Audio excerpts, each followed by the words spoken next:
Hola, muy buenas tardes. Aquí estamos para hacer otro de frente. Hoy vamos a tener, tal como lo habíamos anunciado, la visita de dos candidatas a concejalas por San Salvador de Jujuy. Del Frente Somos Más, la doctora Amelia de Dios, y del FITU, Keila Sequeiros. En un instante estamos con ellas. Hola, muy buenas tardes. Aquí estamos para hacer otro de frente. Hoy vamos a tener, tal como lo habíamos anunciado, la visita de dos candidatas a concejalas por San Salvador de Jujuy. Del Frente Somos Más, la doctora Amelia de Dios, y del FITU, Keila Sequeiros. En un instante estamos con ellas. Hola, muy buenas tardes. Aquí estamos para hacer otro de frente. Hoy vamos a tener, tal como lo habíamos anunciado, la visita de dos candidatas a concejalas por San Salvador de Jujuy.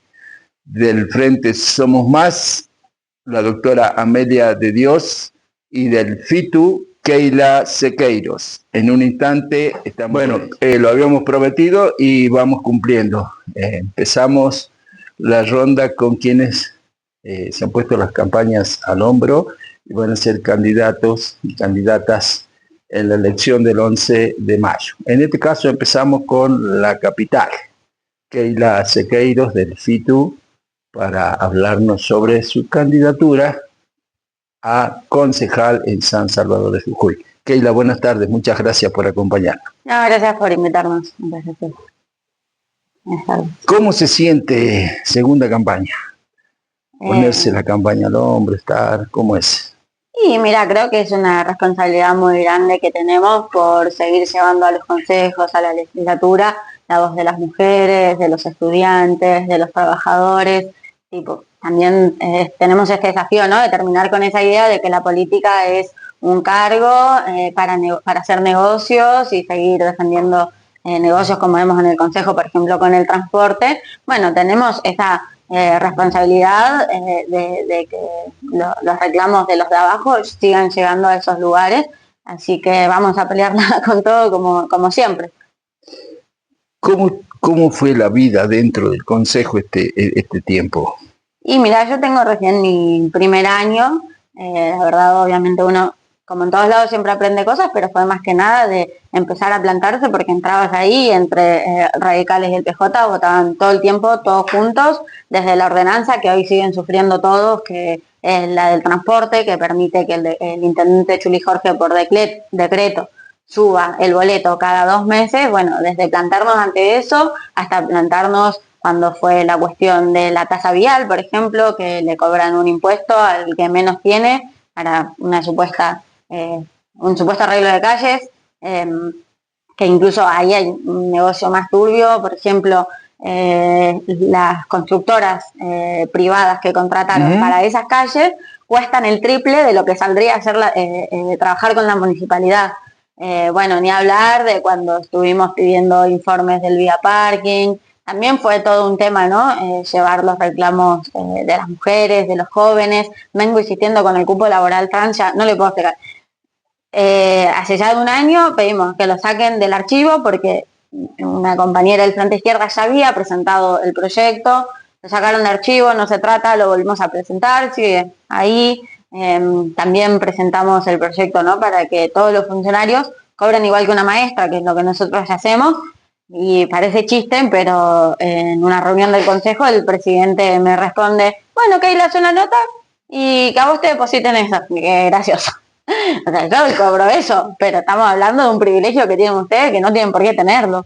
Entonces, es ir y pelearla todos los días contra esos tipos que aparte no entra en su cerebro que una mujer joven haga política, ¿no? Okay.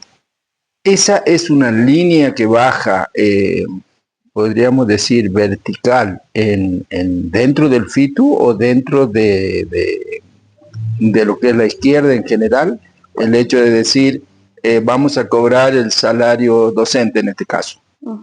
Esa es una manera de manejarnos que tenemos quienes somos concejales o legisladores del PTS dentro del Frente de Izquierda. Ajá, Es decir, estamos hablando de lo que hizo Miriam Bregman, lo sí. que hace Ale Vilca, lo que hacen Gastón Remy, Natalia Morales, Miguel López en la legislatura de acá. Y bueno, en el Consejo lo hacemos Guille y yo.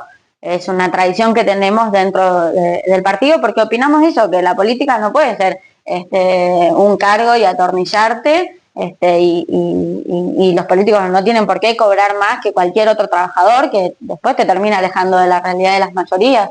Es una tradición que nosotros tenemos dentro del partido. Pero, ¿y la diferencia queda en el erario público? La diferencia, nosotros vamos viendo, a veces se dona a causas sociales, otras veces a luchas, no sé, hemos colaborado desde con fondos de lucha de los mineros, sí, hasta fondos de lucha de las comunidades, sí, o de las docentes, sí, ya sea o de ADEP o del CEDEM, o a veces de organizaciones sociales que, no sé, el merendero que está sostenido por capaz una familia de madres solteras en Alto Comedero. Y bueno, ahí por lo general es siempre a causas sociales, bien, no bien, a individuos, bien, a personas, bien, sino causas sociales, o no sé, capaz está hablando de una escuelita de fútbol y dicen, che, mirá, ¿sabes qué? Nosotros somos padres de Alto Comedero, que hay muchos casos así de familias de Alto Comedero que organizan o partidos de fútbol para niños o merenderos a pulmón, y ahí hacemos colaboraciones, y siempre que hay lucha, a las luchas. Pero eso sin publicidad. Por eso, por eso como que no tenía claro eso, esta acción que no se publicita. Claro, no, o sea, nosotros no va a salir que en nosotros el diario cobramos como una local. docente, pero no es que andamos sacándonos fotos con cada persona que le hacemos la donación, exacto, no es que estamos, pero sí es un compromiso que tenemos, y que es una forma de hacer política de otra forma, porque eso, nosotros enfrentamos a los poderosos con y sin cargo, y cuando tenemos el cargo, nuestra banca va al servicio de la lucha. Entonces, tomamos todas las medidas para que eso sea así.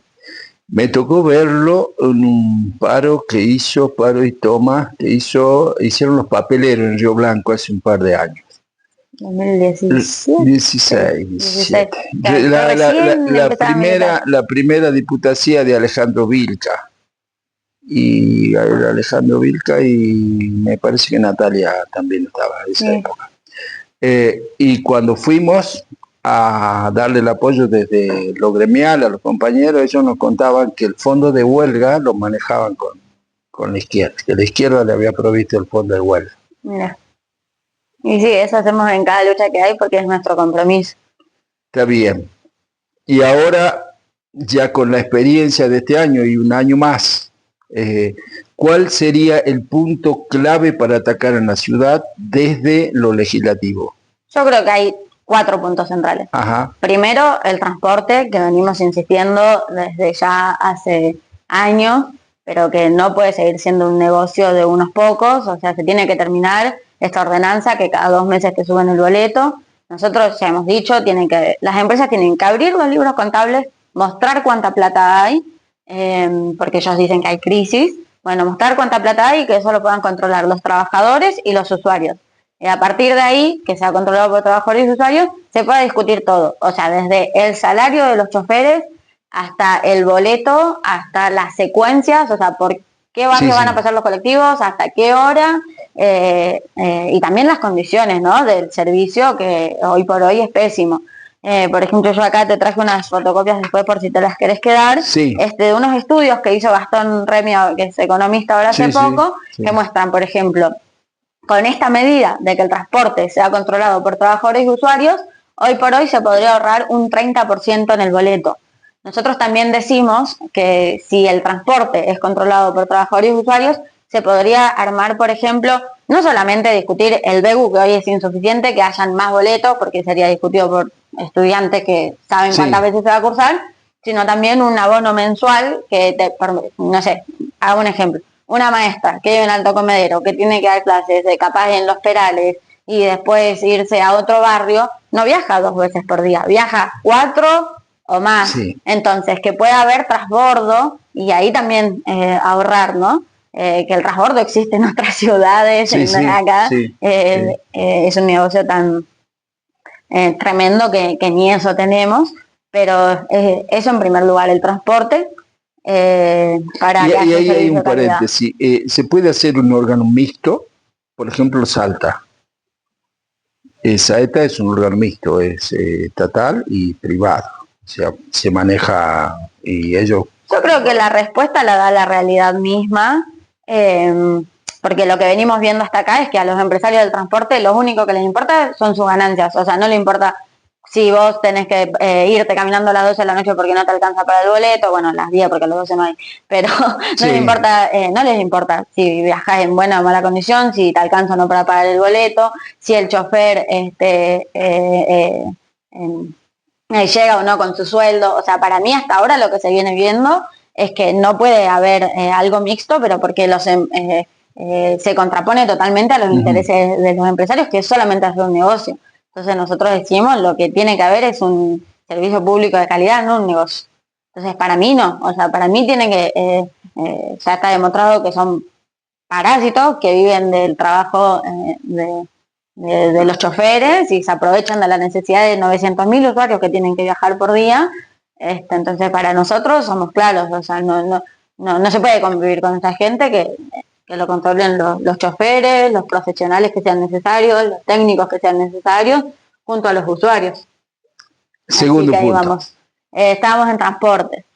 Otro punto importante, las condiciones de la ciudad, de las calles, un plan de obras públicas, de nuevo decimos, nosotros insistimos con el control de los trabajadores, en este caso de los vecinos, pero porque si no eso, como lo que se está viendo ahora con la tasa vial, se meten las privadas, no saben mucho qué hacen y se llevan la plata y las calles son iguales.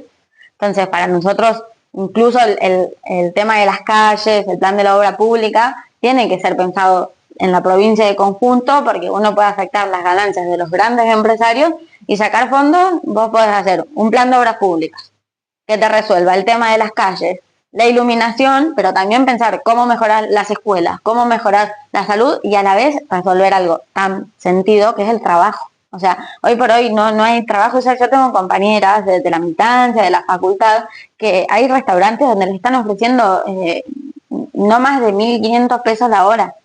O sea, trabajás una hora para pagarte el colectivo. De ida. Entonces, de ida.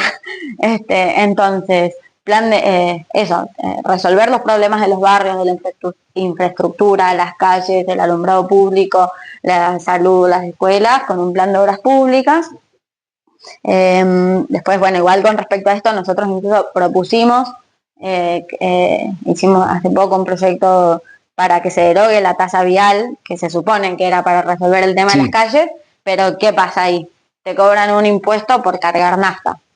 Y encima no se lo cobran a todos, se lo cobran a los que carguen menos de 3.000 litros de nafta. A todo aquel que cargue más de 3.000 litros, no se lo cobran.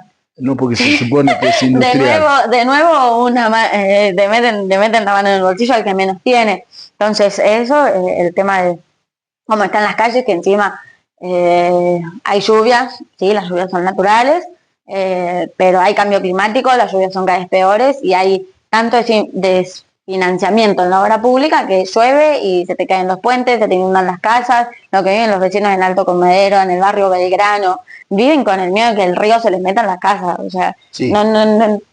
Entonces, eso es un tema muy importante con el que nosotros insistimos en el Consejo y en la legislatura también, porque es un tema que excede solo a la ciudad. Y después, algo que nos parece muy importante y de lo que nadie habla, es que son los femicidios. Somos la capital de una provincia que encabeza las tasas de violencia de género. Desde que asumió Milei hasta acá, los femicidios crecieron, hay uno cada 27 o 29 horas. Entonces, estamos perdiendo vidas. Y si bien una ley no puede terminar con el machismo, no puede terminar con el patriarcado, hay leyes que podrían ayudar a prevenir los femicidios. O sea, y que no te maten por ser mujer. Entonces, nosotros presentamos un plan de emergencia contra la violencia de género que contempla que se creen refugios, que se creen refugios transitorios, que se creen equipos interdisciplinarios, que hayan abogadas, trabajadoras sociales para acompañar a quienes sufren violencia, que hayan licencias laborales para quienes lo necesiten, que hayan créditos a tasa cero para quienes necesiten irse de su casa y acceder a una vivienda. Entonces, eso nos parece muy importante porque somos una de las provincias con más violencia de género en todo el país. Entonces, no, perdón la palabra, pero no es una boludez. O sea, son nuestras vidas y de eso nadie habla, o muchos hablan, pero no destinan presupuesto porque Pero últimamente en los años. medios no hay publicaciones. No, muy poco. Muy pero o hay publicaciones, sí, pero todos los días de un ataque nuevo. O sea, uno entra a Jujuy al momento y día de por medio es intentó matarla, intentó esto, le prendió fuego esto. O sea, hay noticias, pero cada vez que crecen los casos. Claro. No de qué políticas pueden haber para prevenir eso. Y después un proyecto también que nos parece muy importante y de lo que hablamos mucho, al menos quienes somos más jóvenes, el cupo laboral trans, que es algo de lo que eso está por ley, pero no se cumple. A nivel nacional, pero no se cumple a nivel provincial. No hay, la legislatura provincial no adhirió. No se cumple. Adhirió, entonces, pero no se cumple. Aunque puede estar el papel, pero sí, en la realidad se cumple. Totalmente. Entonces, si conseguir trabajo de por sí es difícil para alguien joven, porque encima si querés estudiar tenés que ver que te coincidan los horarios, lo que ya sabemos, siendo trans es 10 veces peor. Y la expectativa de vida sigue siendo de 35 años en Jujuy para una persona trans. Entonces, esas son cosas elementales que después, qué sé yo, hay cosas importantes también como el trabajo, que eso lo pensamos mucho con nuestros compañeros que van a ir a la legislatura también, o sea, la creación de eso, trabajo, o sea, para ser joven y hoy por hoy tener un trabajo en blanco es como, nosotros apoyamos mucho a los jubilados, por ejemplo, estamos apoyamos a los jubilados del Ingenio La Esperanza, estamos con maestras jubiladas y todo, y entre esas charlas sale capaz trabajo de los 16 años y no tenés aportes, porque trabajás en una feria, entonces y llegamos a la mujer a los 60 y los hombres a los 65 y no nos podemos jubilar. Sí. Entonces, pero no porque no hubiésemos querido aportar, sino porque es muy trabajo negro. Sí, que es la última. Sí. ¿Cómo va la campaña? ¿Ya empezó? ¿Ya estamos? Ya arrancamos. ¿Cuáles son las expectativas? Ya arrancamos, es una pelea muy difícil porque, bueno, ya nos conoces, todos nos conocen, acá no hay empresarios, no hay negocios, entonces es una campaña corta, a pulmón, todos militamos y también trabajamos y estudiamos, así que le queremos pedir a toda la gente que le parezcan bien nuestras ideas, nuestras propuestas, que quiera enfrentar a los poderosos de siempre, que nos ayuden a difundir un video, a difundir un volante, a contarle a la mamá y al papá en la mesa, che, mirá, la izquierda se presenta, necesitan 30.000 votos para seguir en la legislatura, para seguir en los consejos, y nada, es eso, darle fuerza a una izquierda para que entren más concejales, legisladores que le den fuerza a nuestros reclamos, o sea, no sé, tenemos el ejemplo de Palpalá, que es muy claro. Los concejales del Frente Izquierda, junto a otros más, no dieron quórum para que no se trate el cobro del GIRSU, que era agregar más plata a una boleta, y gracias se hicieron asambleas en la puerta del consejo, se hicieron marchas, y eso, entre los legisladores de izquierda más la movilización, la organización, se logró frenar eso, o lo mismo cuando querían hacer pasar en la legislatura el cobro de la salud privada. Ahí la habían votado varios, no solo radicales, sino también algunos peronistas. Nosotros dijimos, che, miren, atentis, quieren cobrar la salud pública y tuvieron que retroceder. Entonces, sirve que haya concejales y legisladores de la izquierda dentro de la legislatura, dentro del consejo, ni hablar de cuando... de lo que vivimos en la reforma, o sea, si no estábamos ahí dentro no querían ni dejar que grabemos para difundir lo que pasaba. Entonces, eso, decirle a la gente que vale la pena darle la fuerza a la izquierda y que nos ayuden a dar esta pelea de la manera en que ellos quieran, en redes, en su barrio, en su escuela, en su terciario, en su facultad, en su lugar de trabajo, porque eso, nosotros hacemos la campaña desde abajo. Es más, hace un rato salí de cursar, estábamos en el pasillo de la facu entregando volantes y una chica nos dice, che, porque son los únicos que hablan de política y porque somos los únicos que hacemos política desde abajo, o sea, acá no viene nadie de arriba a decir no hay que hacer esto, hay que decir esto, sino en que la pensamos desde las cursadas, desde los lugares de trabajo, desde lo que vivimos día a día. Así que los invitamos a eso, a ayudarnos a difundir, a votarnos, a fiscalizar el día de las elecciones para que no nos hagan fraude, porque ya sabemos cómo se manejan de sucio, ¿no? Así que dejar esa invitación. Ahora sí, la última.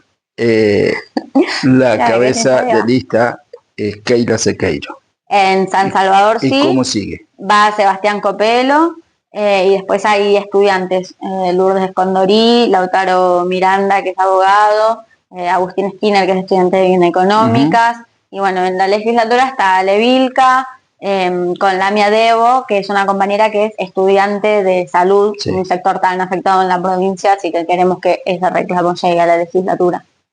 Muchísimas gracias, Keila. Gracias. Y estaremos en contacto, seguramente. Gracias. Con la ronda joven, candidata a concejala de la capital, San Salvador de Jujuy.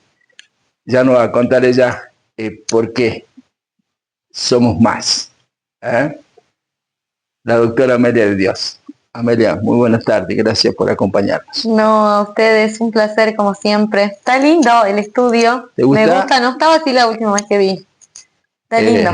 Nos agrandamos, no sé por qué, pero muy bien. nos estamos agrandando un poquito. ¿Qué somos? Somos más. ¿Qué es? Bueno, es la constitución de un frente, entendiendo que en estas circunstancias y en este contexto actual en el que estamos, tanto provincial como nacional, la necesidad de expresar y de conformar, si se quiere, también un frente que pueda expresar una oposición seria, una oposición que se plante, una oposición que debata, una oposición que pida rendiciones de cuentas, una oposición que no negocie, que no forme parte, como digo, del poder hegemónico de Jujuy, que hoy, de político y económico, hoy, bueno, hace un tiempo ya en Jujuy manejan la provincia 3 o 4 personas, y creo que hay un hartazgo de la sociedad jujeña con respecto a esa situación,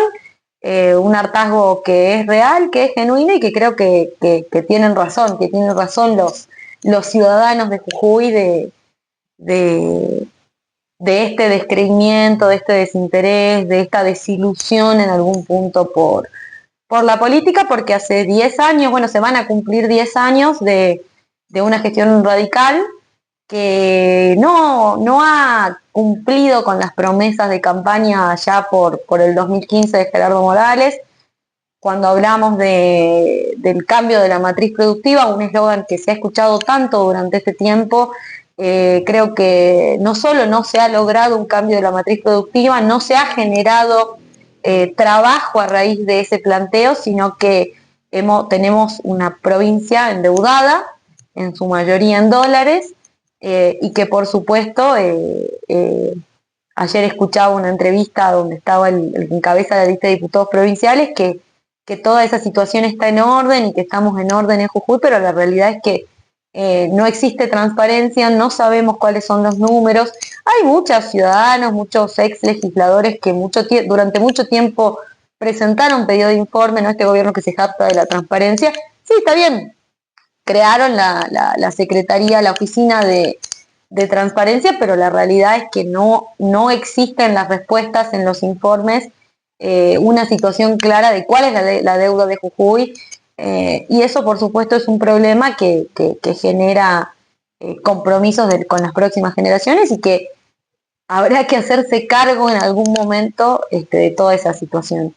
Entendiendo que, y por supuesto, durante estos 10 años de gobierno radical, hubo una parte del peronismo que decidió hacer negocios y negociar con ese poder, con la Casa de Gobierno, lo cual provocó que en algún punto no exista una oposición que se pueda plantar, una oposición que pueda es muy importante que en democracia tengamos una oposición fuerte, porque en definitiva también fortalece los oficialismos, los hace más transparentes y los hace más eficientes. Creo que parte del problema de este fenómeno que fue Milei en el 2023 fue esto, ¿no? La falta de eficiencia del Estado por un oficialismo que pudiese hacer gestiones que mejoraran la vida de la gente y una falta de oposición en controlar esa transparencia. Por supuesto, pasó más de un año de la gestión de Milei y vemos en la realidad como la casta éramos todos, ¿no? Que en realidad ese concepto se usó para la campaña y que hoy la casta somos todos, porque la situación empeoró, los salarios, la capacidad, el poder adquisitivo continúa empeorando y hoy tenemos un gobierno nacional que necesita volver a pedir un préstamo al Fondo Monetario Internacional para pagar deuda y para planchar el dólar. Ya sabemos cómo termina esa historia. Entonces, bueno, un poco ese es el criterio o la concepción de la creación de este frente, la necesidad de que existan dirigentes, compañeros, legisladores, concejales a lo largo y a lo ancho de la provincia que puedan realmente estos 2 años que quedan de gestión ser oposiciones serias, confiables, que recorran, que estén, que escuchen y que podamos también construir una propuesta, un proyecto político que vuelva a convocar y a esperanzar a todos los jujeños. Un poco eso como contexto del frente.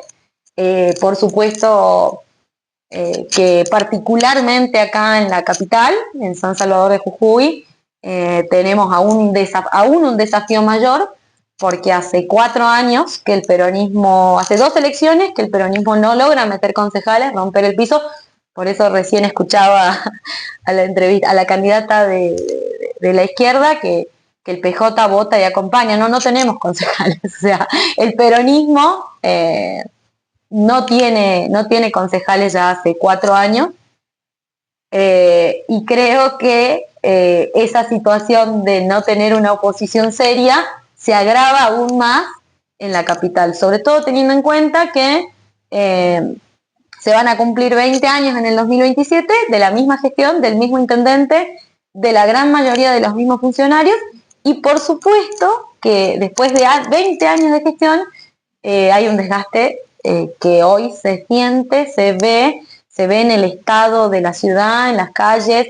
No, creo que hace rato el municipio no tiene un proyecto en general, pero no un proyecto de planificación urbana, un plan de iluminación, un plan de seguridad, un plan de infraestructura, que me parece gracioso realmente que el candidato a concejal de la lista oficial del radicalismo sea justamente el secretario de infraestructura, ¿no?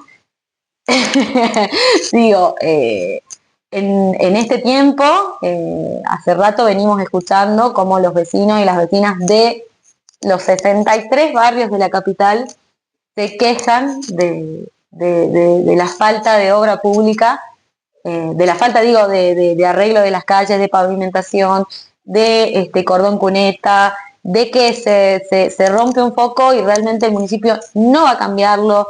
Entonces, me parece todo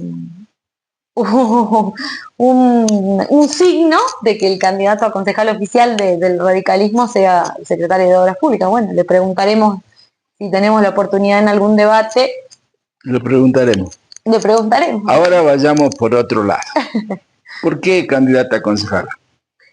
Bueno, o sea, ahora vamos a entrar a hablar de Amelia de Dios y su propuesta. Muy bien. ¿Sí? Bueno, en algún parte un poco de esta candidatura es que consideramos en Somos Más, en este frente, que es necesario una renovación dirigencial, que es necesario, como dice todo el mundo, caras nuevas. Creo que es fundamental apostar a eso. Si bien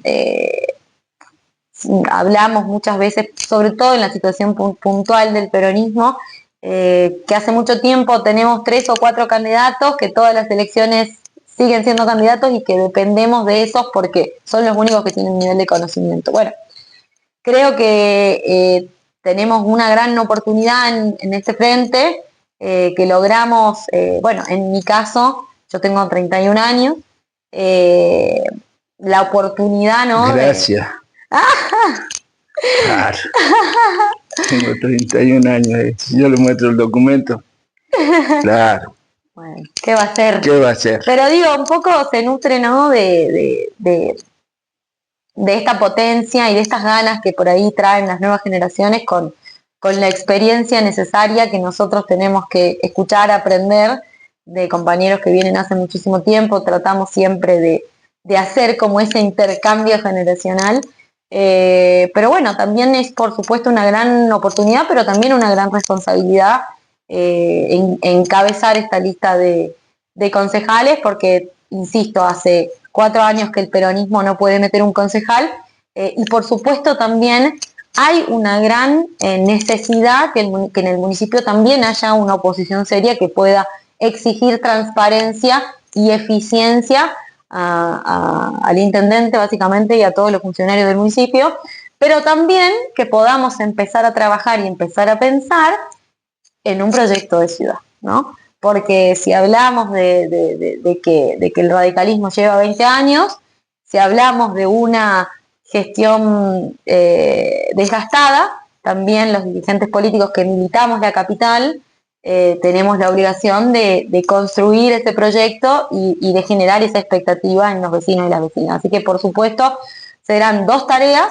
que si me toca ser concejal, lo mismo los compañeros de mi lista, y aún también no lográndolo, el compromiso es que podamos empezar a construir ese proyecto y empezar a generarlo, porque hoy creo que es una necesidad. Y cuando uno ve y habla y escucha a los vecinos, hay mucho hartazgo, mucho cansancio, pero no hay nadie que pueda generar la expectativa para realmente animarse a cambiar y hacer un cambio en la capital, ¿no? Así que esos son como un poco los 2 objetivos globales, construir esta oposición y empezar a pensar en un proyecto para la ciudad. Y bueno, puntualmente creo que son 3 los ejes importantes que por supuesto vamos a proponer en esta campaña. Lo primero, bueno, un poco escuchaba recién a Keila y compartimos, digamos, cuáles son las problemáticas puntuales de la ciudad. Por supuesto, la cuestión del transporte es un tema que seguramente siga escalando el nivel de conflictividad y siga escalando hasta en algún momento llegar al colapso de este sistema, porque claramente hay algo que no está funcionando hace un tiempo. Y por supuesto, parte del problema, sin duda, son que Milei decidió dejar de mandar los recursos para provinciales y del municipio con respecto a los transportes. Por supuesto, ese es un problema, pero a su vez se venía arrastrando también muchas problemáticas. A ver, analizando y estudiando y hablando con profesionales, las licitaciones del transporte están vencidas. Hace 2 años se prorrogaron por una ordenanza automáticamente, y la realidad que se prorrogaron porque en ese momento ninguna de las empresas estaba apta para poder presentarse a la licitación. Bueno, ¿cuál es el problema? Y bueno, probablemente tengamos que indagar, que estudiar, que analizar, que investigar, probablemente también para hacer una propuesta integral con respecto a este sistema de transporte sea necesario también lograr ganar el gobierno del municipio. Nuestra responsabilidad como concejales, si logramos a partir del 10 de diciembre asumir, y los vecinos nos dan esa oportunidad, por supuesto, es un análisis minucioso con respecto, que tampoco hay demasiada transparencia, que tampoco hay demasiada claridad, que hay problemas con las cuentas, que lo vemos hoy cuando se dejaron de mandar los subsidios. Tampoco había tanta claridad de cuántos eran los subsidios que se recibían, los nacionales, los provinciales, cuántos eran realmente, cuánto es lo que se recauda con respecto al boleto, a a otras actividades de las empresas, cuánto efectivamente se destina a sueldos. Bueno, inevitablemente el sistema así como está es malo, es caro, no es efectivo. Por supuesto, uno se vuelve repetitivo con respecto a los problemas que tiene el transporte, porque lo viven todos los vecinos en lo cotidiano, o sea, desde que no están en buenas condiciones los colectivos, desde que no se renuevan las unidades necesarias, desde que no pasan horario, y por supuesto los recorridos, hay una mala coordinación de esos recorridos. Todo eso hace que nuestro sistema de transporte sea malo. Bien. En la capital. Cuando hay otros sistemas, hay otras ciudades del país que han podido hacer una reforma, te escuchaba nombrar Salta, creo que podría ser interesante estudiar y analizar, pero por supuesto se necesita tomar decisiones políticas fuertes, ¿no? Bueno, Salta es un ejemplo porque en su momento Juan Carlos Romero tomó una decisión fuerte. Compró los colectivos, ahí están los colectivos, veamos cómo lo pagan, armaron la mixta, y empezó a funcionar y funciona. Y tienen colectivo nuevo todos los años. Y es mucho más barato, ¿no? Mucho más eficiente y mucho más barato. Sí, pero hay colectivos que tienen wifi y tienen aire acondicionado en coso, en verano. De mínima, demás, ¿no? O sea, de mínima. Puedo pagar el boleto al precio de Jujuy, pero yo sé que tengo un servicio. Bueno. Segundo eje. De mínima, no existe una aplicación de la municipalidad para que podamos saber dónde están los colectivos, con la cantidad de tecnología. No, bueno, pero digo, yo muy joven. Eso, sí, las provincias que conozco y que donde sí lo tienen. Digo, de mínima, ¿no? Lo tiene. Córdoba, Tucumán, Salta lo tiene. No digo que eso solucione el problema, pero digo, es algo tan esencial y tan básico, y ni siquiera podemos contar con eso. Entonces, claramente hay una crisis del transporte, y también considero que se necesitan tomar decisiones políticas para solucionar este tema, que por supuesto será un planteo a fondo que podamos hacer en el 2027, ¿no? Así es.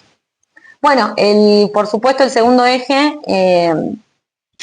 es sin duda la falta lo hablábamos hace un ratito, la falta de una planificación urbana. San Salvador ha crecido muchísimo en los últimos años. Como te decía, según los últimos informes del RENAVAP, tenemos actualmente 63 barrios. Realmente ha crecido muchísimo, y por supuesto ese crecimiento no se ha visto acompañado de la planificación necesaria, de la inversión necesaria. No hay ciudad que pueda crecer si no existe una planificación que lo acompañe. De mínima, vuelvo siempre a la mínima, tenemos un montón de esos barrios que no tienen nombre, que no tienen calle, que se identifica con manzanas y lotes. Digo, desde lo mínimo, ni siquiera se pudo hacer una construcción. Mirá que es básico eso, ¿no? No requiere gasto, digamos, ¿no? Requiere equipo de trabajo y ganas de, un Excel, de trabajar con los vecinos.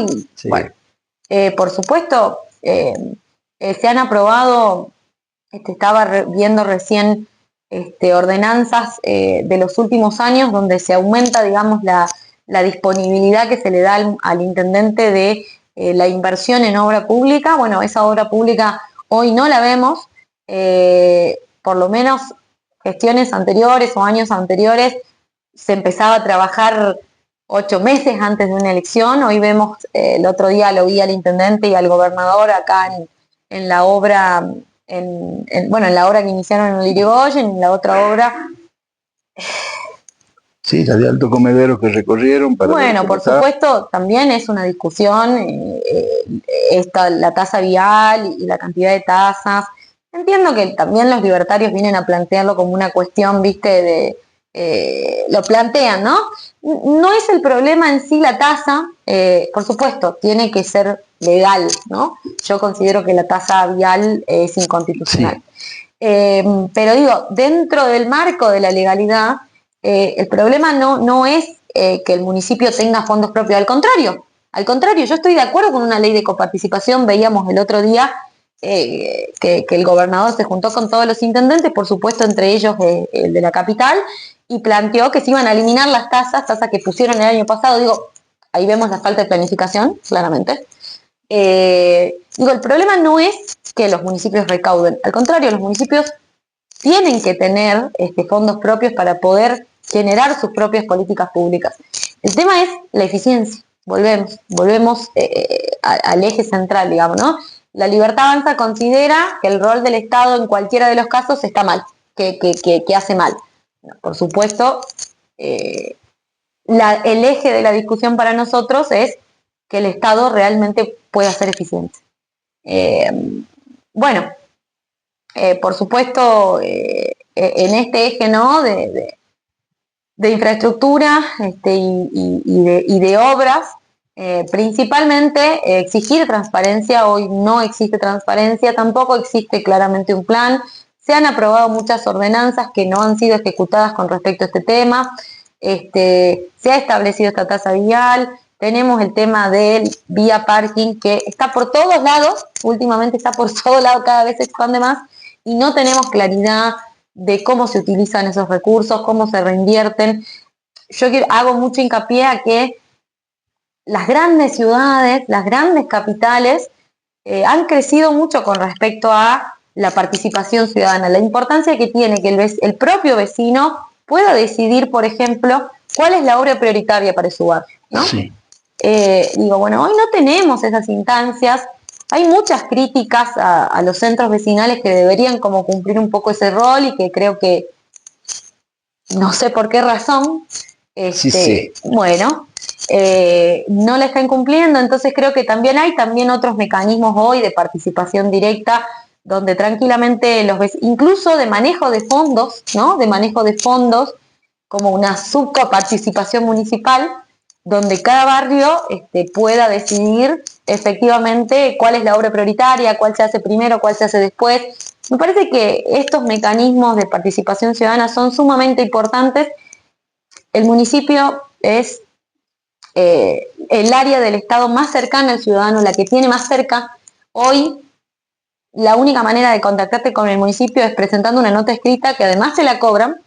Sí, hay que pagar el sellado. Que además te cobran el sellado, y que además se pierde porque la cantidad de notas que hemos presentado, que han presentado los vecinos, que te cuentan, y jamás reciben una respuesta. Digo, ni por sí, ni por no, ni por, veamos que me piden cordón cuneta, veamos de qué manera podemos gestionarlo.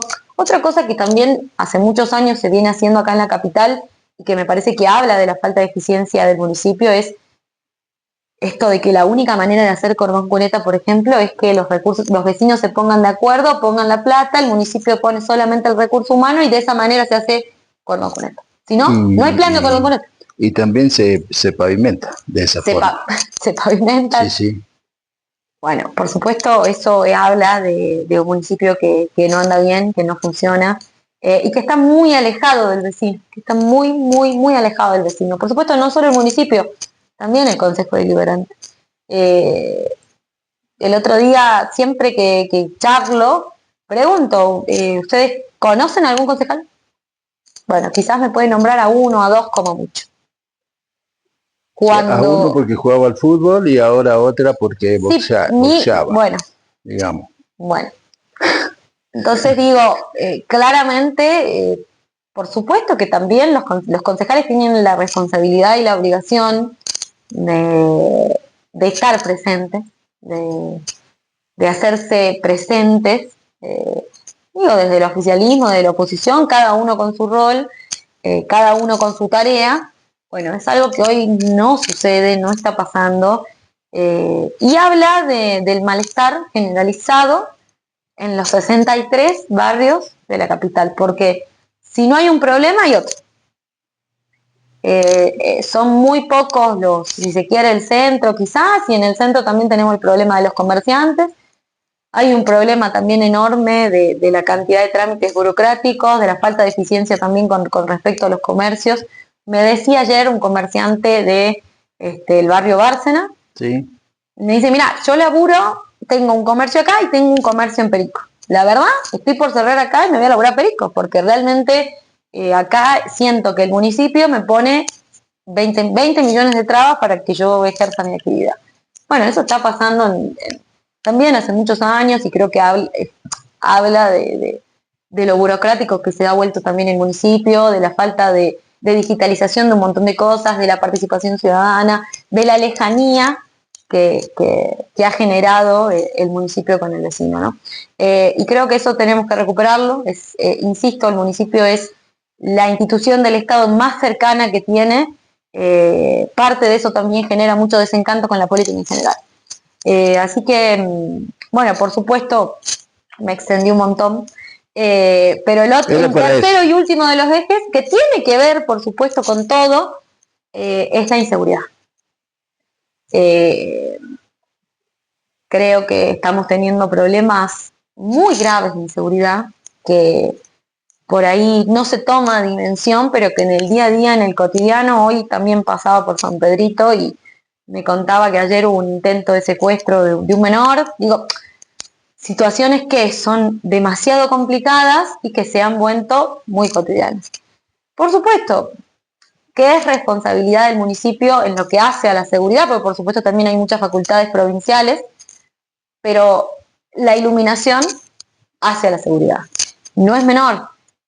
Últimamente también, así como pasa esto con el cordón cuneta, pasa exactamente lo mismo con los focos. Últimamente son los vecinos los que se tienen que poner de acuerdo, organizar y pedirle por favor al municipio que autoricen a cambiar el foco. Bueno, esa situación no debería pasar. Hoy también tenemos muchos mecanismos, tenemos muchas formas. Las alarmas comunitarias también, las únicas alarmas comunitarias o los botones de seguridad son todos privados, que hay que ver qué control se ejerce sobre eso también. No existe un plan municipal para esa situación, cuando es sencillo, no es muy complejo. No existe, bueno, por supuesto, digo, también a todos, a los barrios a donde vas, los espacios públicos no están mantenidos como corresponde. Eso también genera inseguridad y genera... tenemos claramente un problema que va en aumento, que es que nuestros pibes, hay mucho consumo problemático, y realmente no hay manera de que si no hablamos seriamente y establecemos políticas públicas serias con respecto a este tema, son generaciones que después, bueno, me acuerdo una entrevista que me quedó muy marcada de Bernie, en la cual habla mucho de este tema y de cómo si el Estado no se pone serio con este tema, el Estado en sus tres niveles, Estado nacional, Estado provincial y Estados municipales, no se hace un laburo conjunto y un laburo serio y un laburo profundo. Por supuesto que tiene que ver con muchas áreas, digo, ¿no? Pero digo, si cada área del Estado pudiera cumplir con su función, bueno, es un problema que está creciendo todos los días y que realmente son nuestros pibes y nuestras pibas, ¿no? Amén, vamos terminando. Muy claro, muy para estudiar las propuestas. Hay para todos los gustos, ¿no? ¿Cuál es el equipo? ¿Cuál es la lista? Porque hasta acá solo sabemos los dos primeros. Bien. De todas las listas, no estoy haciendo... Sí. Está saliendo, recién están saliendo algunas oficializaciones en la jornada de hoy. Pero... Bueno, por supuesto me acompaña en segundo término Leonel Liborio, un militante joven, muy joven también, militante de hace mucho tiempo, militante social, político, un compañero que ha sido muy perseguido por este gobierno provincial, sobre todo cuando fue la reforma y de manera previa.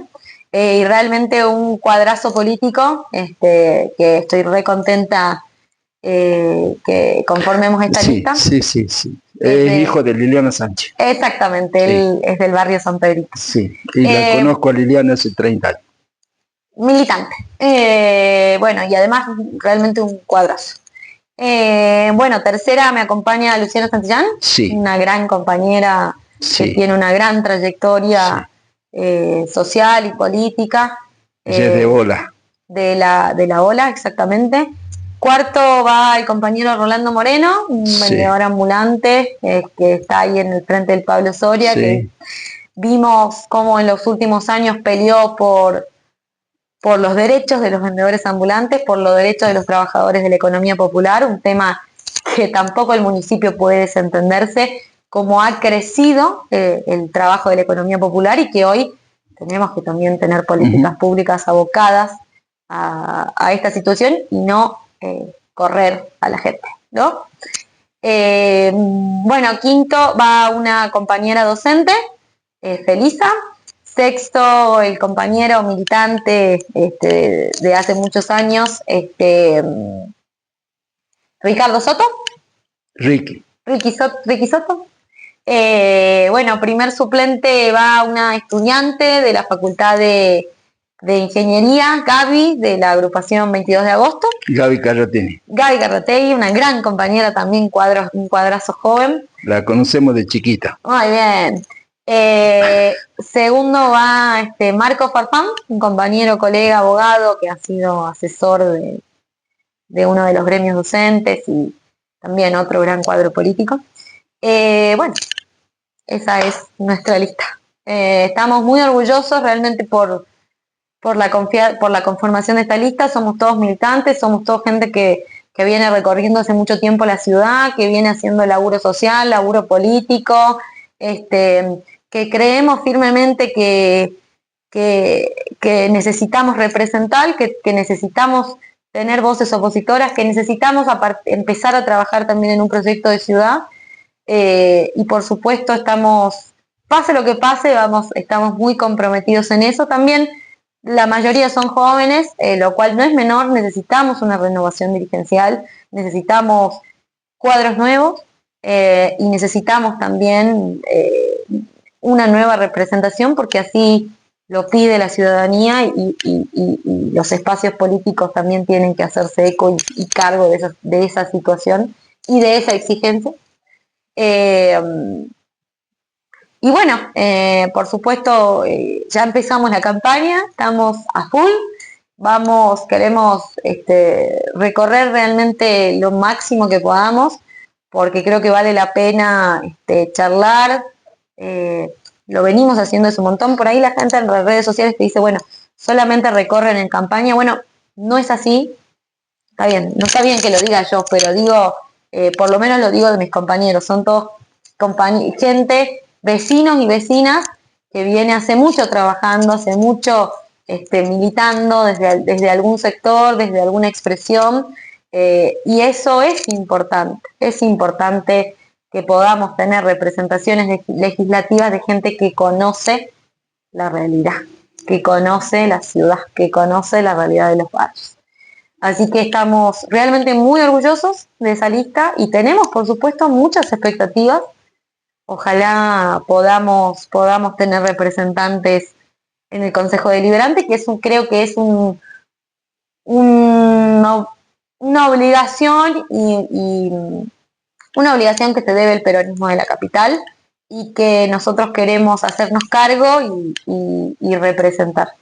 Así que bueno, pueden seguirnos en las redes sociales del Frente Somos Más, y si no también en las redes sociales de cada uno de los candidatos. Ahí vamos a estar, por supuesto, también subiendo todas nuestras propuestas, porque es muy importante, además de criticar, que está bien, hay que marcar los problemas que tiene el municipio y representar ese descontento que hoy vemos, pero también creo que es muy importante generar propuestas, generar soluciones, generar expectativas, y como decimos en el eslogan de la campaña, hacer que la ciudad funcione, volver a hacer que la ciudad funcione, porque es lo que nos merecemos, es lo que se merecen todos los vecinos de San Salvador, tener una ciudad que funcione.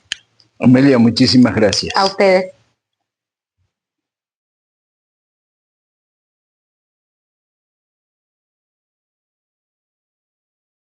Bueno, ahí está, le dejamos para que usted saque sus propias conclusiones.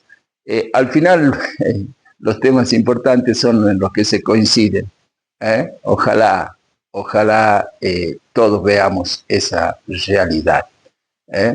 Y será, no se olvide, mañana marcha de los jubilados y movilización de la CGT y el jueves paro general de la CGT. Y nosotros nos reencontraremos nuevamente para hacer otro de frente.